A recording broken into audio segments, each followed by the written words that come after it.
শুরুতে যে খবর আমরা নজর রাখবো, রিপাবলিক বাংলার খবরে শিলমোহর, বাংলাদেশে হিন্দুদের উপর মিথ্যে মামলা। রিপাবলিক বাংলার খবরে শিলমোহর, বাংলাদেশ সংবাদ মাধ্যমে চট্টগ্রামে মামলা ব্যবসায় উঠছে কোটি কোটি টাকা। নেপথ্যে জমাতি নেতা উকিলের বড় চক্র। কিভাবে হচ্ছে এই মামলা ব্যবসা আমরা একটু বোঝার চেষ্টা করি। কিশোলয় রয়েছে আমাদের সঙ্গে নিউজরুম থেকে। কিশোলয়, কিভাবে চলছে এই মামলা ব্যবসা? সমাদৃতা, এর আগে রিপাবলিক বাংলায় আমরা এক্সপোজ করেছিলাম, মুখোশ খুলে দিয়েছিলাম কিভাবে হিন্দুদের নামে মিথ্যে মামলা দেওয়াটা একটা ব্যবসায় পরিণত হয়েছে, এটা একটা খেলায় পরিণত হয়েছে। কট্টরপন্থী মৌলবাদীরা এই কাজ করছে। এবার বাংলাদেশের সংবাদ মাধ্যম রিপাবলিক বাংলার কথা যা আমরা বলেছিলাম সেই কথা রিপিট করছে। বাংলাদেশের সংবাদ মাধ্যমে তথ্য উঠে এলো, একদম স্পেসিফিক তথ্য, যে চট্টগ্রাম সহ বিভিন্ন জায়গায়, বিশেষ করে চট্টগ্রামে হিন্দুদের নামে মামলা দেওয়া, আওয়ামী লীগের কর্মীদের নামে মামলা দেওয়া, এটা একটা ব্যবসায় পরিণত হয়েছে। হয়তো সেই ব্যক্তি সেই সময় উপস্থিতি ছিল না, যেমন চট্টগ্রাম আদালতের বাইরে যখন হামলা হয়েছে তখন সেখানে উপস্থিতি ছিল না এমন 164 জনের নামে মামলা দেওয়া হয়েছে। তো তারা প্রথমে জানেই না যে আমার নামে মামলাটা হলো কিভাবে। এমনকি যারা মামলা করছে তারাও জানে না যে সে কার নামে মামলা করছে। গোটা ঘটনা একটা খেলায় পরিণত হয়েছে এবং কোটি কোটি টাকা আদান প্রদান হচ্ছে। সেই কোটি কোটি টাকা আদান প্রদানের মাধ্যমে এই মামলা দেওয়া হচ্ছে, মিথ্যে মামলা দেওয়া হচ্ছে এবং মিথ্যে মামলা দিয়ে তারপর নাম সরানোর জন্যও টাকা নেওয়া হচ্ছে। অর্থাৎ যে কথা রিপাবলিক বাংলায় আমরা দেখিয়েছিলাম সেটাও আবারও প্রমাণিত হলো বাংলাদেশের সংবাদ মাধ্যমে। ঠিক তাই, এবং আরো একবার দর্শকদের জানিয়ে রাখতে চাইবো, টাকা নিয়ে মিথ্যে মামলা করার খেলা চলছে এই মুহূর্তে বাংলাদেশে। 95 ক্ষেত্রে আসামি ভুয়ো। যে আসামি সেখানে নেই, যে লোকজন যে ঘটনাস্থলে ছিলই না তার নাম জড়িয়ে দেওয়া হচ্ছে। মানে ধরুন চট্টগ্রামে বসে আছেন আপনি, কিন্তু খুলনার একটা মামলায় আপনাকে জড়িয়ে দেওয়া হলো। ঠিক এইভাবে ভয়ঙ্কর রকমভাবে মামলা ব্যবসার খেলা চলছে।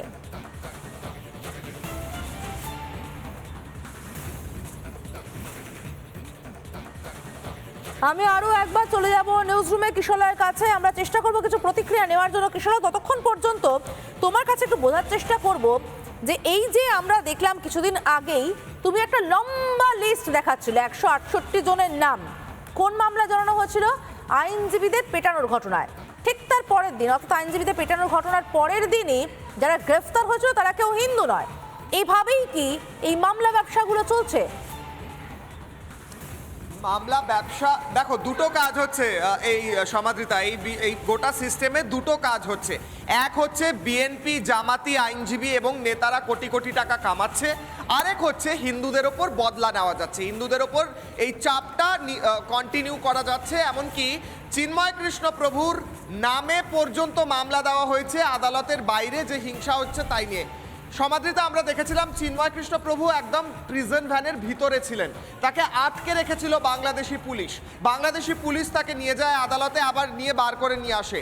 সেই ব্যক্তি যে প্রিজন ভ্যানে রয়েছে, ডিবি অর্থাৎ ডিটেকটিভ ব্রাঞ্চ এবং বাংলাদেশ পুলিশ তাকে গ্রেফতার করেছে, আটকে রেখেছে, তার নাম কি করে আসে এমন একটি মামলায়, যে মামলাটা হয়েছে আদালতের বাইরে, অর্থাৎ যে ঘটনাটা ঘটেছে আদালতের বাইরে। অর্থাৎ মিথ্যে মামলা, এটা আর আলাদা করে বলারই প্রয়োজন নেই।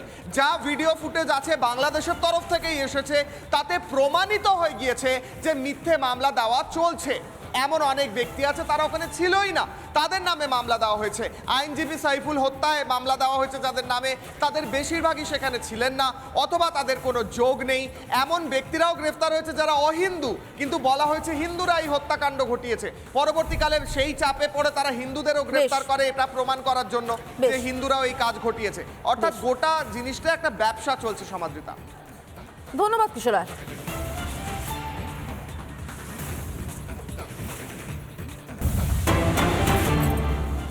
ভারতের অবদান ভুলে গিয়েছে বেমান বাংলাদেশ। ভারতকে ফের আক্রমণ বিশ্বাসঘাতকদের। নির্লজ্জ রিজভির আরো এক মিথ্যাচার।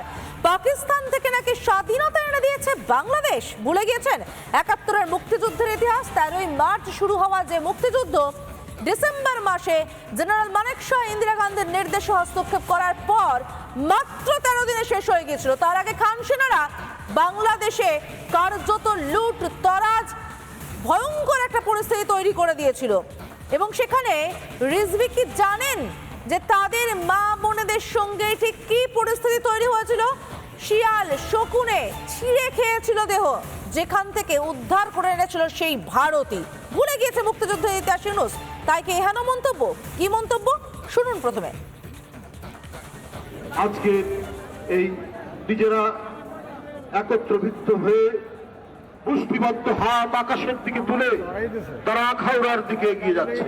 এদের এই চেতনা তো বাংলার মহান যে সমস্ত নেতা যারা আমাদের স্বাধীনতা যুদ্ধ থেকে প্রেরণা দিয়েছেন, পরবর্তীতে দেশ রক্ষার প্রেরণা দিয়েছেন, এই চেতনা তৈরি করেছেন। আগে আমরা রক্ত দিয়ে যে স্বাধীনতা কিনেছি, ওই স্বাধীনতা আবার বিক্রি করে দিব।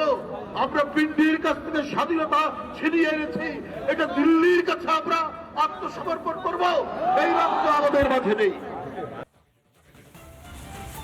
শুনলেন রেজভির বক্তব্য, বেঈমান রেজভির বক্তব্য, নির্লজ্জ রেজভির বক্তব্য, আরো এক মিথ্যাচার শুনলেন।